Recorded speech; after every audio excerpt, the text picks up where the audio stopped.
পাহাড়, মরুভূমি আর উর্বর উপত্যকার দেশ আফগানিস্তান, যাকে বলা হয় হার্ট অব এশিয়া। একসময় সিল্ক রোডের বাণিজ্য কেন্দ্র, আবার কখনো সাম্রাজ্যের সংঘর্ষের এক ভূখণ্ড, আজও ইতিহাস, সংস্কৃতি আর সংগ্রামের প্রতিচ্ছবি বহন করে। একসময় সিল্ক রোডের বাণিজ্য কেন্দ্র, আবার কখনো সাম্রাজ্যের সংঘর্ষের এই ভূখণ্ড আজও ইতিহাস, সংস্কৃতি ও সংগ্রামের প্রতিচ্ছবি বহন করে। মাটির নিচে যেমন রয়েছে অমূল্য সম্পদ, তেমনি মাটির উপরে রয়ে গেছে অগণিত যুদ্ধের রক্তগঙ্গা। বিশ্ব যাকে চেনে সাম্রাজ্যের কবরস্থান নামে। ভৌগোলিক অবস্থান থেকে শুরু করে বৈচিত্র্যময় জাতিগোষ্ঠী, প্রাকৃতিক সম্পদ, শিক্ষার, সংস্কৃতি ও রাজনীতি, সবকিছু মিলিয়ে আফগানিস্তান হল এক রহস্যময় দেশ, যার গল্প জানার মধ্যে লুকিয়ে আছে এশিয়ার অজানা ইতিহাস ও ভবিষ্যতের সম্ভাবনা। কিন্তু খবরের শিরোনাম আর যুদ্ধের বর্ণনার আড়ালে দেশটির আসল পরিচয় কি? কেমন তার মানুষ? কি তাদের সংস্কৃতি? চলুন ডলফিন বাংলার সাথে আজ সেই জটিল এবং সহনশীল রাষ্ট্র আফগানিস্তানের একেবারে মৌলিক পরিচয়ের সাথে পরিচিত হওয়া যাক। বিভিন্ন দেশ ও জাতি সম্পর্কে অজানা তথ্য জানতে ডলফিন বাংলাকে সাবস্ক্রাইব করে বেল আইকনটি বাজিয়ে রাখবেন।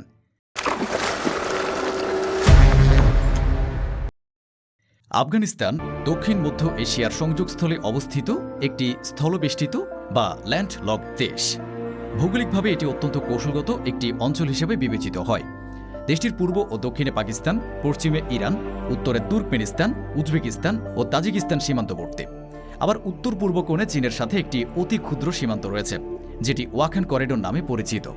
এই করিডোরটি আফগানিস্তানকে সরাসরি চীনের শিনজিয়াং প্রদেশের সাথে যুক্ত করেছে এবং ঐতিহাসিকভাবে এটি সিল্ক রোডের একটি গুরুত্বপূর্ণ অংশ ছিল। ভূরাজনৈতিকভাবে আফগানিস্তানকে প্রায়ই হার্ট অব এশিয়া বলা হয়, কারণ এখান থেকে মধ্য এশিয়া, দক্ষিণ এশিয়া ও মধ্যপ্রাচ্যের প্রবেশ পথ সহজলভ্য। একই সাথে পারস্য, ভারতীয় উপমহাদেশ ও মধ্য এশিয়ার সভ্যতার মিলনস্থল হওয়ায় এই দেশটি প্রাচীনকাল থেকে বাণিজ্য, সংস্কৃতি ও সামরিক অভিযানের জন্য গুরুত্বপূর্ণ ছিল।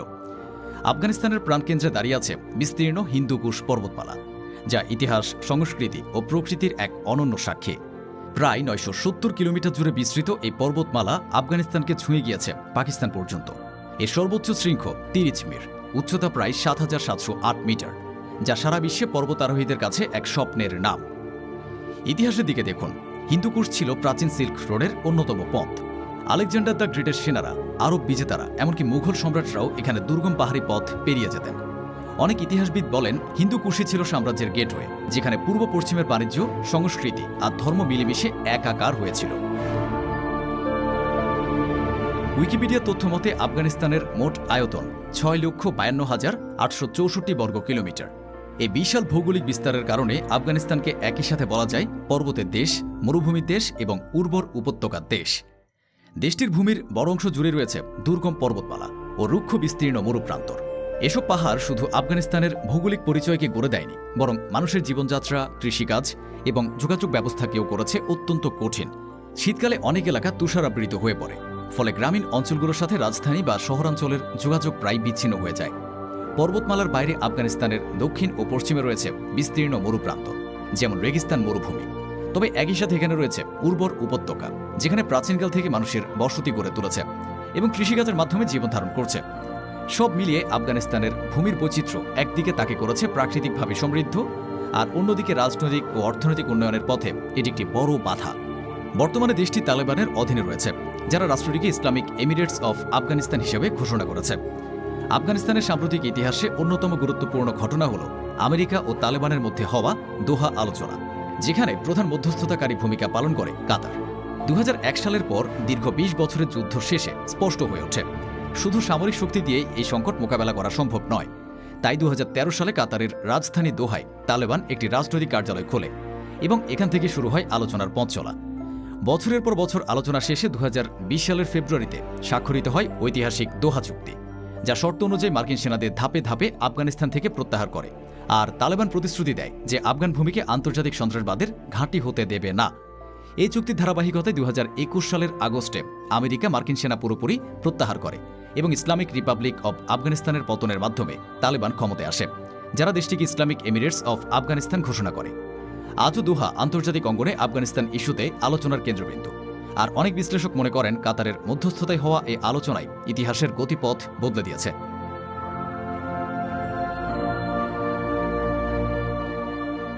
1919 সালে তৃতীয় অ্যাংলো আফগান যুদ্ধের মাধ্যমে আফগানিস্তান পূর্ণ স্বাধীনতা অর্জন করে। সে বছরই স্বাক্ষরিত হয় রাওয়ালপিন্ডি চুক্তি, যা দেশটির আন্তর্জাতিক স্বীকৃতিকে দৃঢ় করে। রাজা আমানুল্লাহ খান আধুনিকীকরণের উদ্যোগ নেন।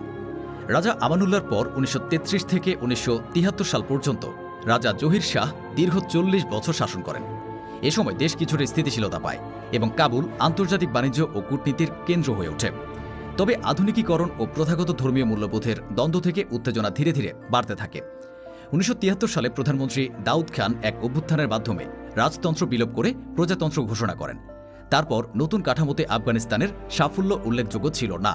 তখনও রাজনৈতিক টানাপোড়েন চলছিল। 1979 সালে রাজনৈতিক অস্থিরতার সুযোগ নিয়ে সোভিয়েত ইউনিয়ন আফগানিস্তানে সেনা পাঠায়। শুরু হয় এক দশকের যুদ্ধ। সেখানে মুজাহিদিনরা আমেরিকা, পাকিস্তান ও সৌদি আরবের সহায়তা পায়। উল্লেখ্য যে আমেরিকার সাথে তালেবানদের এখন বৈরী সম্পর্ক সে আমেরিকায় তালেবানকে গড়ে উঠতে সাহায্য করেছিল। আন্তর্জাতিক সহায়তা, আফগানিস্তানের ভূপ্রকৃতি এবং আফগানদের দেশপ্রেম ও সাহসিকতার কাছে হারতে হয় সোভিয়েতকে। 1989 সালে সোভিয়েত ইউনিয়ন সেনা প্রত্যাহার করতে বাধ্য হয়। সোভিয়েত বাহিনী চলে যাওয়ার পর আফগানিস্তানে গৃহযুদ্ধ ছড়িয়ে পড়ে। 1996 সালে তালেবান কাবুল দখল করে এবং দেশকে ইসলামিক এমিরেট অফ আফগানিস্তান ঘোষণা করে। 9/11-এর হামলার পর যুক্তরাষ্ট্র আফগানিস্তানে প্রবেশ করে। তালেবান সরকার পতন ঘটে এবং গঠিত হয় ইসলামিক রিপাবলিক অফ আফগানিস্তান। এ সময় আফগানিস্তান পরিচালনা করে আমেরিকার পুতুল সরকারের প্রেসিডেন্ট হামিদ কারজাই। 2014 সালের নির্বাচনে জয়ী হয়ে প্রেসিডেন্ট হন আশরাফ গনি। 2021 সালের আগস্টে আমেরিকান সেনা প্রত্যাহারের মুহূর্তে তালেবান কাবুল দখল করার সময় আশরাফ গনি দেশ ছেড়ে পালিয়ে যান। মূলত দীর্ঘ 2 দশক ধরে বিদেশি বাহিনী এখানে অবস্থান করেছিল। 2025 সালের বাস্তবতায় আফগানিস্তান চলছে তালেবান নেতৃত্বাধীন ইসলামিক এমিরেট কাঠামোর অধীনে, যেখানে সর্বোচ্চ ক্ষমতায় রয়েছে আমিরুল মুমিনিনের হাতে এবং শুরা কাউন্সিল রাষ্ট্র পরিচালনার মূল ভিত্তি। এখানে কোনো লিখিত সংবিধান নেই। তালেবানরা ঘোষণা করেছে যে তাদের সংবিধান হল আল কোরআন ও সুন্নাহ, আর আইন কার্যকর হচ্ছে মূলত শরিয়া ভিত্তিক। দেশটি আন্তর্জাতিকভাবে পূর্ণ স্বীকৃতি এখনো পায়নি, তবে কাতার, চীন, রাশিয়া, পাকিস্তান ও কিছু আরব দেশের সঙ্গে কূটনৈতিক সম্পর্ক বজায় রাখছে। অভ্যন্তরীণভাবে তারা একটি কেন্দ্রীভূত শাসন ব্যবস্থা চালাচ্ছে, যেখানে 34টি প্রদেশ সরাসরি আমির ও শুরার নিয়ন্ত্রণে। আধুনিক প্রজাতান্ত্রিক কাঠামোর পরিবর্তে ধর্মীয় নেতৃত্বই এখানে প্রধান নিয়ামক। একদিকে দেশের ভেতরে স্থিতিশীলতা ও নিরাপত্তা তুলনামূলকভাবে বেড়েছে, অন্যদিকে শিক্ষা, নারীর অধিকার ও আন্তর্জাতিক অর্থনৈতিক সংযোগের ক্ষেত্রে আফগানিস্তান এখনও বড় সংকটে রয়েছে। 2025 সালের জাতিসংঘের প্রাক্কলন অনুযায়ী আফগানিস্তানের জনসংখ্যা প্রায় 4,40,00,000 লক্ষ। কিন্তু এত বড় আয়তনের দেশে মানুষের ঘনত্ব তুলনামূলকভাবে অনেক কম। ওয়ার্ল্ড ব্যাংকের তথ্য বলছে এখানে প্রতি বর্গ কিলোমিটারে মাত্র 68 জন মানুষ বাস করে। এর মূল কারণ হল দেশটির অধিকাংশ ভূমি পাহাড়ি বা মরুভূমি অঞ্চলে অবস্থিত, যেখানে মানুষের বসবাস, কৃষিকাজ কিংবা শহর গড়ে তোলা অত্যন্ত কঠিন। ফলে আফগানিস্তানের জনসংখ্যা বড় হলেও সেটি বিস্তৃত ভৌগোলিক পরিসরে ছড়িয়ে ছিটিয়ে আছে। কয়েক দশকের যুদ্ধ আফগানিস্তানের অর্থনীতিকে ভেঙে চুরমার করে দিয়েছে। 2011 সালের রাজনৈতিক পরিবর্তনের পর আন্তর্জাতিক নিষেধাজ্ঞা ও বিদেশি সাহায্য বন্ধ হয়ে যাওয়ায় এই সংকট আরও তীব্র হয়। ওয়ার্ল্ড ব্যাংক এবং IMF-এর 2024-25 সালের প্রাক্কলন অনুযায়ী দেশটির নমিনাল জিডিপি মাত্র $14 বিলিয়ন। মাথাপিছু আয় বছরে $350 থেকে $400, অর্থাৎ ভারতের তুলনায় প্রায় 8 গুণ এবং বাংলাদেশের তুলনায় প্রায় 7 গুণ কম। তবে তালেবান ক্ষমতায় আসার পর কিছু ইতিবাচক দিকও দৃশ্যমান। বহুদিন ধরে আফগানিস্তানের অর্থনীতি নির্ভরশীল ছিল অবৈধ আফিম উৎপাদনের উপরে। তালেবান সরকার এটিকে কঠোরভাবে বন্ধের ঘোষণা দেয় এবং কৃষকদের বিকল্প হিসেবে উৎসাহিত করে ডালিম, জাফরান ও অন্যান্য ফলমূল ও ফসল উৎপাদনে। এতে একদিকে নতুন রপ্তানি সম্ভাবনা তৈরি হয়েছে, অন্যদিকে দেশের ভাবমূর্তিতেও পরিবর্তন এসেছে। অর্থনৈতিক নীতি হিসেবে তালেবান সুদ নিষিদ্ধ করেছে, ফলে ইসলামিক ব্যাংকিং মডেলের ভিত্তিতে আর্থিক লেনদেন শুরু হয়েছে। এ কারণে দেশের মুদ্রা আফগানি তুলনামূলকভাবে স্থিতিশীল রয়েছে, যা নিষেধাজ্ঞার মাঝেও একটি বিরল সাফল্য হিসেবে ধরা হয়। তাছাড়া প্রশাসনে দুর্নীতি কমানোর প্রচেষ্টা ও জনগণের সেবামূলক প্রকল্প দেশীয় অর্থনীতিকে ধীরে ধীরে প্রাণবন্ত করার চেষ্টা করছে। যদিও এখনও আফগানিস্তান বিশ্বের অন্যতম দরিদ্র দেশ, তবুও অনেক বিশ্লেষক বলছেন দেশটি চাইলে কৃষি, খনিজ সম্পদ ও আঞ্চলিক বাণিজ্যকে ভিত্তি করে একটি স্থিতিশীল অর্থনীতি গড়ে তুলতে পারে। আফগানিস্তানের রাজধানী ও বৃহত্তম শহর হল কাবুল। সমুদ্রপৃষ্ঠ থেকে প্রায় 1800 মিটার উচ্চতায় অবস্থিত এই শহরটিকে ধরা হয় বিশ্বের অন্যতম উচ্চ রাজধানী হিসেবে। তুলনামূলকভাবে বলতে গেলে ঢাকা শহর সমুদ্রপৃষ্ঠ থেকে মাত্র 40 মিটার উপরে, আর ভারতের রাজধানী নয়াদিল্লি প্রায় 216 মিটার উচ্চতায় অবস্থিত। তাই বোঝা যাচ্ছে কাবুল ভৌগোলিকভাবে কতটা ভিন্ন এক অবস্থানে দাঁড়িয়ে আছে। কাবুল শুধু আফগানিস্তানের রাজনৈতিক কেন্দ্রই নয়, বরং অর্থনীতি, শিক্ষা এবং সংস্কৃতিরও প্রাণকেন্দ্র। বর্তমানে শহরের জনসংখ্যা প্রায় 40 থেকে 50 লক্ষ, যা আফগানিস্তানের মোট জনসংখ্যার একটি উল্লেখযোগ্য অংশ। ঐতিহাসিকভাবে কাবুল ছিল সিল্ক রোডের গুরুত্বপূর্ণ বাণিজ্য কেন্দ্র। শতাব্দীর পর শতাব্দী ধরে এটি পারস্য সাম্রাজ্য, মুঘল সাম্রাজ্য থেকে শুরু করে আধুনিক যুগের নানা শক্তির কেন্দ্রবিন্দুতে ছিল। তবে গত কয়েক দশকে যুদ্ধ, রাজনৈতিক অস্থিরতা আর সংঘর্ষ শহরটির অনেক স্থাপনা ও অবকাঠামোকে ধ্বংস করে দিয়েছে। কান্দাহার হচ্ছে দক্ষিণাঞ্চলে অবস্থিত আফগানিস্তানের দ্বিতীয় বৃহত্তম নগরী। একে বলা হয় পশতুন সংস্কৃতির হৃদয়। ইতিহাসে এটি ছিল আফগান সাম্রাজ্যের জন্মস্থান এবং এখানেই ১৭৪৭ সালে আহমেদ শাহ দুরবানি আধুনিক আফগান রাষ্ট্রের ভিত্তি স্থাপন করেন। হেরাত শহরকে বলা হয় পারস্যের দরজা। প্রাচীন স্থাপত্য, মিনার, মসজিদ ও মাজার সমৃদ্ধ এ অঞ্চল শতাব্দীর পর শতাব্দী ধরে পারস্য সংস্কৃতির এক ইসলামী শিল্পকলা দ্বারা প্রভাবিত। তুলনামূলকভাবে বলতে গেলে এটি ঠিক যেমন ইরানের ইস্পাহান শহর তার শিল্পকলা ও সৌন্দর্যের জন্য বিখ্যাত। মাজার-ই শরীফ। উত্তরের এ শহরটির খ্যাতি মূলত নীল মসজিদ বা হজরত আলীর মাজার কেন্দ্র করে। নীল টাইলসে মোড়ানো এই মসজিদ শুধু আফগানিস্তান নয়, পুরো মধ্য এশিয়ার অন্যতম স্থাপত্য কীর্তি হিসেবে বিবেচিত। প্রতি বছর এখানে হাজার হাজার ভক্ত সমবেত হন নওরোজ উৎসব উদযাপনের জন্য। আফগানিস্তানের দুটি সরকারি ভাষা হল পশতু এবং দারি। দারি হল ফার্সি ভাষার একটি স্থানীয় রূপ, যা দেশটির অধিকাংশ মানুষের কথ্য ভাষা বা লিঙ্গুয়া ফ্রাঙ্কা হিসেবে ব্যবহৃত হয়। পশতু হল পশতুন জনগোষ্ঠীর মাতৃভাষা, যারা দেশের বৃহত্তম জনগোষ্ঠী। শত প্রতিকূলতা, যুদ্ধ আর অস্থিরতার মাঝেও আফগানিস্তানের সংস্কৃতি রয়ে গেছে গভীরভাবে সমৃদ্ধ। খাবারের কথা বললেই প্রথমে আসবে কাবুলি পোলাও। ভাত, গাজর আর কিশমিশ দিয়ে রান্না করা এই পদ শুধুই আফগানিস্তানের জাতীয় খাবারই নয়, বরং বিশ্বজুড়ে জনপ্রিয়। এর সঙ্গে থাকে নান রুটি আর নানা ধরনের কাবাব, যা মধ্য এশিয়া ও দক্ষিণ এশীয় স্বাদের মিশেলে তৈরি এক অনন্য রন্ধনশৈলী। তুলনা করলে বলা যায়, যেমন বাংলাদেশে বিরিয়ানি বা ভারতের বাটার চিকেন পরিচিত, আফগানিস্তানে তেমনি কাবুলি পোলাও হল জাতীয় পর্ব। তাছাড়া আফগানিস্তানকে বলা হয়ে থাকে কাবাবের রাজধানী। এখানে প্রায় ২,০০০ রকমের কাবাব পাওয়া যায়।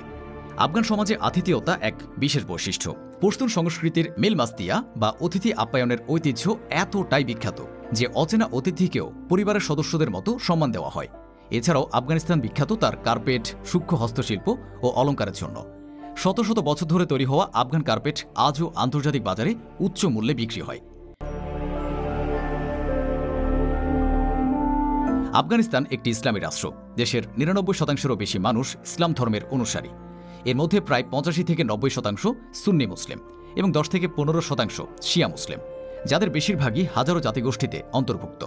আফগানিস্তান একটি বহুজাতিক রাষ্ট্র, যেখানে ভিন্ন ভিন্ন জাতিগোষ্ঠীর বৈচিত্র্য দেশটির রাজনীতি, সংস্কৃতি এবং সমাজকে গভীরভাবে প্রভাবিত করে। সবচেয়ে বড় জাতিগোষ্ঠী হল পশতুন, যারা মোট জনসংখ্যার প্রায় ৪২%। পশতুনরা শুধু সংখ্যায় নয়, ঐতিহাসিকভাবেও আফগানিস্তানের ক্ষমতার রাজনীতিতে আধিপত্য বিস্তার করেছে। দেশের দক্ষিণ ও পূর্বাঞ্চলে তাদের উপস্থিতি সবচেয়ে বেশি। তারপরে রয়েছে তাজিক জনগোষ্ঠী। তারা মোট জনসংখ্যার প্রায় ২৭%। তারা মূলত উত্তরের পাহাড়ি অঞ্চল এবং কাবুল শহরে বসবাস করে। আফগানিস্তানের বাণিজ্য, সাহিত্য এবং প্রশাসনে তাজিকদের প্রভাব ঐতিহাসিকভাবে গুরুত্বপূর্ণ।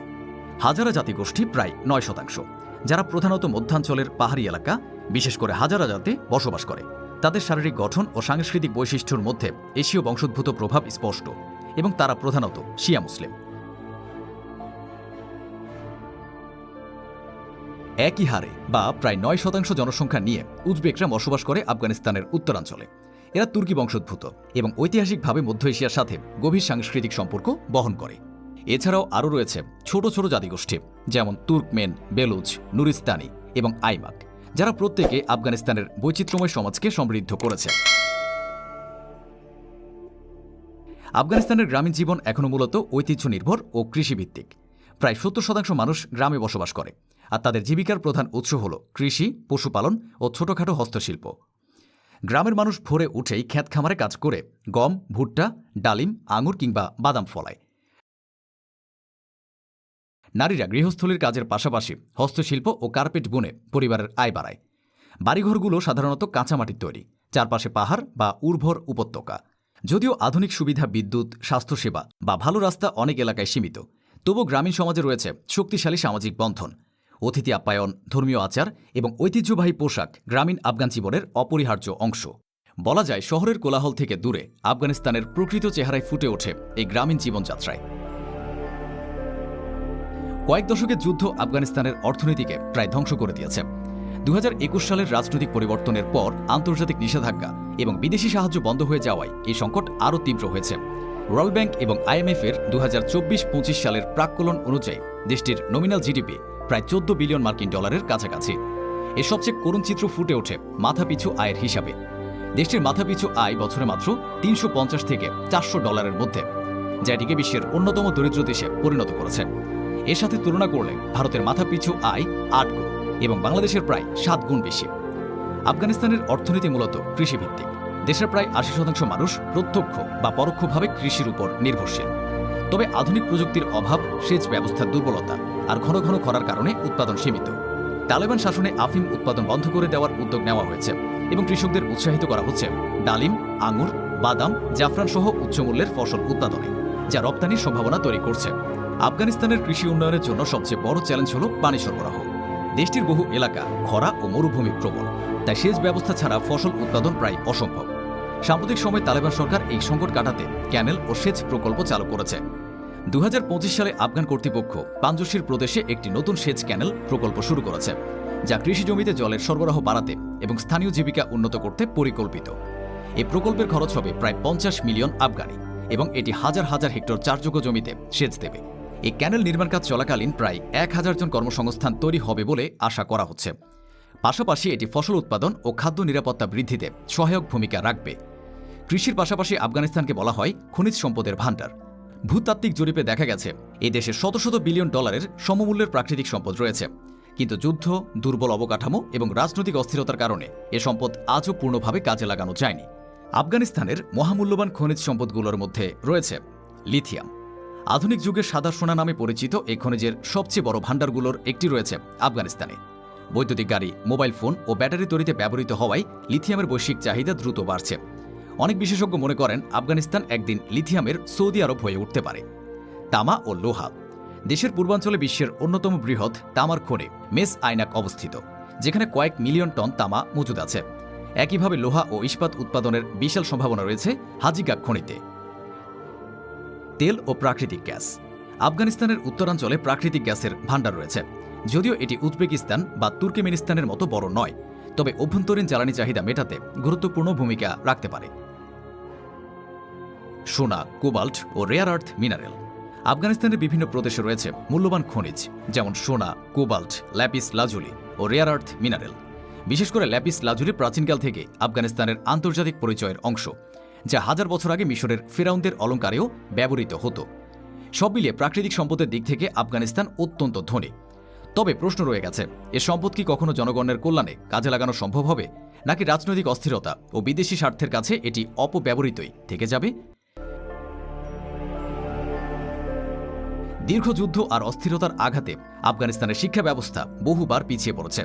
তবু শিক্ষা খাতে এখনও আশা জাগানো কিছু অগ্রগতি রয়েছে। ইউনেস্কো এর হিসাব অনুযায়ী দেশটির সামগ্রিক সাক্ষরতার হার প্রায় 43%। যদিও এটি অনেক কম, তারপরও আফগানিস্তানে শিক্ষা বিস্তারের প্রচেষ্টা অব্যাহত আছে। সবচেয়ে ইতিবাচক দিক হল উচ্চশিক্ষার সুযোগ এখানে নারীদের জন্য কিছুটা উন্মুক্ত। দেশের বিভিন্ন বিশ্ববিদ্যালয়ে মেয়েরা পড়াশোনা করছে, তবে তারা আলাদা শ্রেণীকক্ষে ক্লাস করে, ছেলেদের সাথে মিশে ক্লাসে নয়। কাবুল বিশ্ববিদ্যালয়, হেরাত বিশ্ববিদ্যালয় ও নাঙ্গারহার বিশ্ববিদ্যালয়ে নারী শিক্ষার্থীদের উল্লেখযোগ্য উপস্থিতি রয়েছে। তারা চিকিৎসা, সাহিত্য, ইসলামিক স্টাডিজ থেকে শুরু করে প্রযুক্তি পর্যন্ত নানা বিষয়ে পড়াশোনা করছে। আফগানিস্তানে উচ্চশিক্ষার ইতিহাস দীর্ঘদিনের। কাবুল বিশ্ববিদ্যালয়, কান্দাহার বিশ্ববিদ্যালয় এবং হেরাত বিশ্ববিদ্যালয় বহু বছর ধরে এদেশের জ্ঞানচর্চা ও গবেষণার প্রধান কেন্দ্র হিসাবে আলো ছড়িয়ে আসছে। এখান থেকে তৈরি হয়েছে অসংখ্য চিকিৎসক, প্রকৌশলী, সাহিত্যিক ও শিক্ষাবিদ। তবে বর্তমান বাস্তবতায় এই প্রতিষ্ঠানগুলোকে টিকে থাকতে হচ্ছে বড় ধরনের চ্যালেঞ্জের মুখে। একদিকে রাজনৈতিক অস্থিরতা ও অর্থনৈতিক চ্যালেঞ্জ, অন্যদিকে অর্থনৈতিক বিচ্ছিন্নতা উচ্চশিক্ষাকে করেছে ভঙ্গুর। মেধাবী শিক্ষক ও প্রতিভাবান শিক্ষার্থীদের অনেকে বিদেশ চলে যাচ্ছেন, ফলে মানসম্মত শিক্ষা ও গবেষণার পরিবেশ বজায় রাখা কঠিন হয়ে পড়ছে। আফগানিস্তানের বর্তমানের শত চ্যালেঞ্জের আড়ালে লুকিয়ে আছে এক অবিশ্বাস্য গৌরবময় অতীত, যার নীরব সাক্ষী হয়ে দাঁড়িয়ে আছে এর বিশ্ব ঐতিহ্যবাহী স্থানগুলো। ইউনেস্কো এর তালিকা অনুযায়ী দেশটির দুটি স্থান এই বিরল মর্যাদা পেয়েছে। প্রথমটি হল জামের মিনার, যা দ্বাদশ শতাব্দীতে নির্মিত হয়েছিল। একটি দুর্গম পার্বত্য উপত্যকায় একাকী দাঁড়িয়ে থাকা এই 62 মিটার উঁচু মিনারটি তার জটিল ইটের কারুকার্য এবং কুফিক লিপির অলঙ্করণের জন্য স্থাপত্যের এক অবিশ্বাস্য নিদর্শন। দ্বিতীয় স্থানটি হল বামিয়ান উপত্যকার সাংস্কৃতিক ল্যান্ডস্কেপ, যা একসময় সিল্ক রোডের ধারে এক সমৃদ্ধ বৌদ্ধ সভ্যতার কেন্দ্র ছিল। শতাব্দীর পর শতাব্দী ধরে এখানকার পর্বতের গায়ে খোদাই করা দুটি বিশাল বুদ্ধ মূর্তি শান্তির প্রতীক হিসেবে দাঁড়িয়েছিল। 2001 সালে তালেবানরা এই ঐতিহাসিক মূর্তিগুলো ধ্বংস করে দেয়, যা ছিল বিশ্ব ঐতিহ্যের আত্মার উপর এক গভীর ক্ষত। আজ সে খালি কুলুঙ্গিগুলো এক বেদনাদায়ক শূন্যতা নিয়ে দাঁড়িয়ে থেকে এক সমৃদ্ধ ইতিহাসের পাশাপাশি এক অন্ধকার সময়ের কথাও স্মরণ করিয়ে দেয়। তবে আফগানিস্তানের আকর্ষণ শুধু এই দুটি স্থানেই সীমাবদ্ধ নয়। উত্তরে মাজার শরীফ শহরে অবস্থিত নীল মসজিদ বা হজরত আলীর মাজার দেশটির অন্যতম প্রধান আধ্যাত্মিক কেন্দ্র।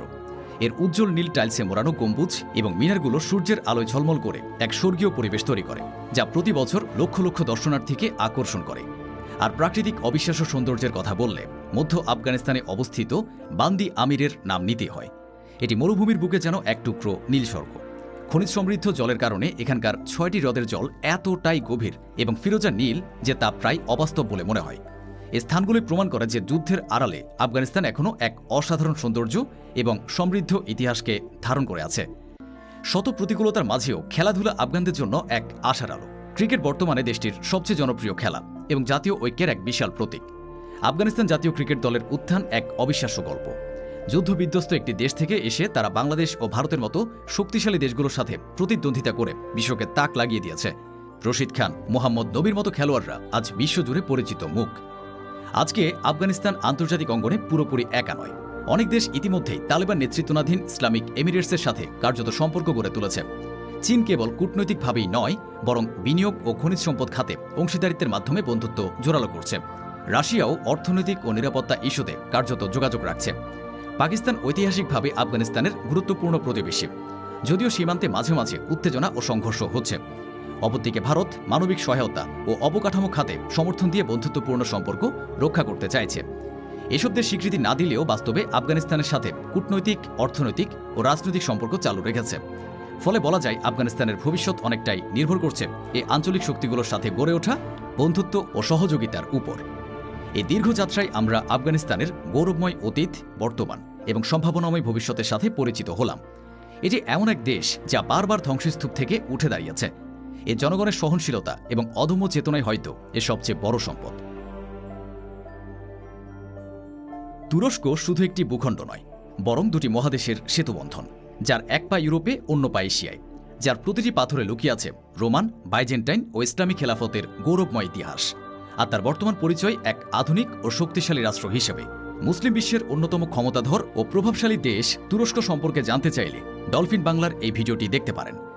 আমাদের এই দীর্ঘ পরিবেশনা যদি আপনাদের ভালো লেগে থাকে তাহলে ভিডিওটিতে লাইক করুন এবং আপনার বন্ধুদের সাথে শেয়ার করুন। পরবর্তীতে কোন কোন দেশ নিয়ে জানতে চান তা আমাদের কমেন্ট করে জানান। এমন তথ্যবহুল ডকুমেন্টারি দেখতে চাইলে ডলফিন বাংলা চ্যানেলটি সাবস্ক্রাইব করে আমাদের সাথেই থাকুন।